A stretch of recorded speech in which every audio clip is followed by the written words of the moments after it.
muy importante, muy importante. México no quiere... A buen entendedor, pocas palabras. En un comunicado que dio la presidenta de México al presidente electo de Estados Unidos, donde claramente le explica detalladamente el Tratado de Libre Comercio, donde el último tratado fue con el expresidente Andrés Manuel López Obrador, donde Estados Unidos no se meterá más en México como lo venía haciendo con los expresidentes anteriores. Los hacía como quería, Estados Unidos los manipulaba a su antojo. Ahora somos libres, con un México que se le respeta, no será más pisoteado ni sometido a su antojo de nadie. México es único, donde la presidenta nos representa con su valentía, que jamás se doblegará ante nadie. México siente más fuerte hoy que los sexenios pasados por un México mejor. Impuso aranceles del 25% a los productos que exportamos hacia su país. Fíjense, llevamos 30 años que esto no existía, porque tenemos un tratado de libre comercio. El último tratado de libre comercio lo firmó el presidente López Obrador con el propio presidente Trump. Esta medida del 25% de los aranceles tiene efectos para ambos países, pero tiene efectos muy graves para la economía de los Estados Unidos, pues va a elevar los costos muchísimo de todos los productos que se exportan de México hacia los Estados Unidos. Va a tener un 25% más de costo. De acuerdo con estas medidas que aprobó el gobierno de los Estados Unidos, hay documentos que lo sustentan.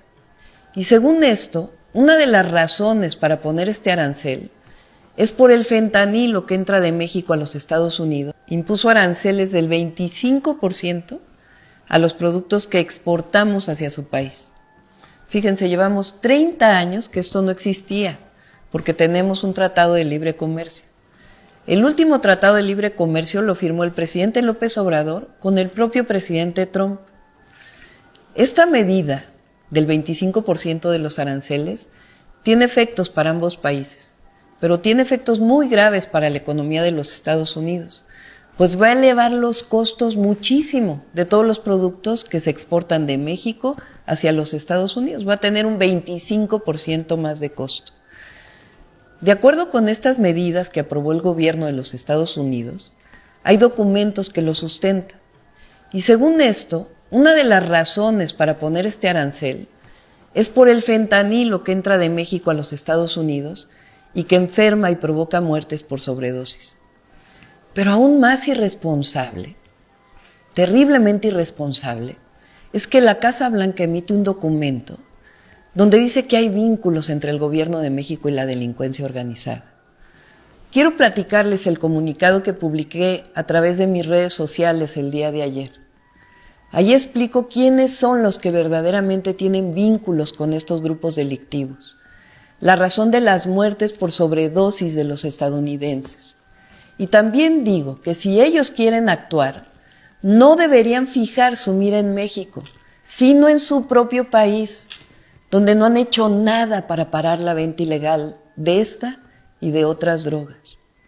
Primero que nada, como ayer lo dije, rechazamos categóricamente la calumnia que hace la Casa Blanca al gobierno de México de tener alianzas con organizaciones criminales, así como cualquier intención injerencista en nuestro territorio. La soberanía no se negocia. Si en algún lugar existe tal alianza, es en las armerías de Estados Unidos, que venden armas de alto poder, sí, de alto poder, que son de uso exclusivo del ejército, de ellos, a estos grupos criminales. Esto lo demostró, fíjense bien, lo demostró el propio Departamento de Justicia de Estados Unidos el 8 de enero de este año. Aquí tengo el documento que fue publicado en esa fecha, donde la Oficina de Alcohol, Tabaco, Armas de Fuego y Explosivos, que depende del Departamento de Justicia, fíjense bien, reconoció que el 74% de las armas que usa la delincuencia organizada en México proviene de forma ilegal de la industria militar de su país.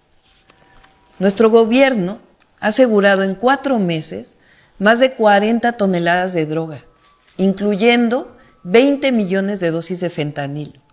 También ha detenido a más de 10,000 personas vinculadas con estos grupos.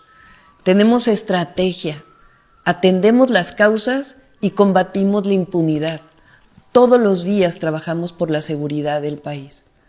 Ahora, si el gobierno de Estados Unidos y sus agencias quisieran atender el grave consumo de fentanilo en su país, ¿por qué no empiezan combatiendo la venta de estupefacientes en las calles de sus principales ciudades? ¿O cómo es que las personas con adicciones compran esa droga? ¿Por qué nunca hemos oído de detenciones en Estados Unidos de los grupos delictivos estadounidenses? ¿Cómo es que no se investiga el lavado de dinero de los grupos delictivos de allá? ¿Por qué no ponen toda su inteligencia a trabajar para detectar a los grupos delictivos que venden fentanilo en su territorio o de otras drogas? Bueno, también podrían iniciar una campaña masiva para evitar el consumo de estas drogas y cuidar a sus jóvenes, como lo hacemos en México. El consumo y distribución de drogas está en su país y ese es un problema también de salud pública que nunca han atendido.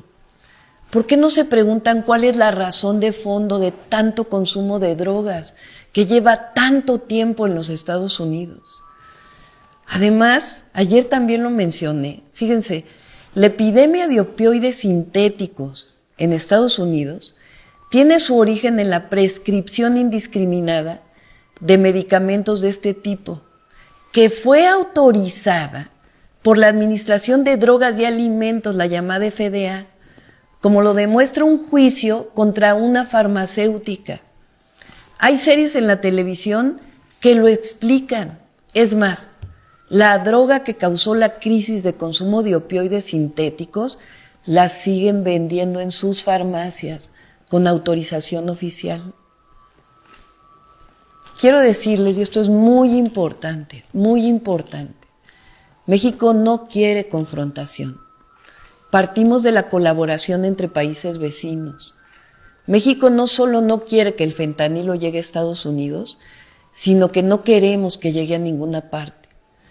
Por ello, si Estados Unidos quiere combatir a los grupos delictivos y quiere que lo hagamos conjuntamente, debemos trabajar en forma integral, pero siempre bajo principios, los principios de responsabilidad compartida, de confianza mutua, de colaboración y sobre todo respeto a la soberanía.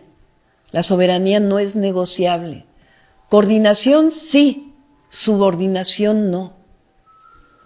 Para ello, el día de ayer, en mi comunicado, le propuse al presidente Trump que establezcamos una mesa hablando y dialogando, como lo hicimos, pero esto se los quiero contar. Lo hicimos así en las últimas semanas con el Departamento de Estado para atender el fenómeno de la migración. En nuestro caso, siempre con respeto a los derechos humanos. La gráfica esta que el presidente Trump ha estado subiendo a sus redes sociales sobre la disminución de la migración fue elaborada nada menos y nada más que por nuestro equipo, que ha estado en constante comunicación con el suyo. A nuestros hermanos y hermanas mexicanas, mexicanos en Estados Unidos, quiero decirles que aquí está su presidenta y un pueblo entero para defenderlos. Si desean regresar a México, aquí los abrazamos. El pueblo de México es valiente y tiene mucha dignidad. Es el pueblo más maravilloso que hay sobre la tierra. Les digo que aquí está su presidenta.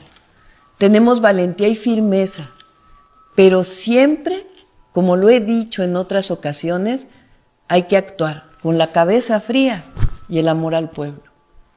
Nada de lo que hagamos nosotros afectará la dignidad y los intereses del pueblo de México. Les propongo que esperemos la respuesta del presidente Trump a nuestra propuesta. Y en la mañanera del día de mañana, en la mañanera del pueblo, les estaré informando las primeras medidas de lo que llamamos el Plan B. Como decía Juárez, nada por la fuerza, todo por la razón y el derecho. Y entre los individuos, como entre las naciones, el respeto al derecho ajeno es la paz.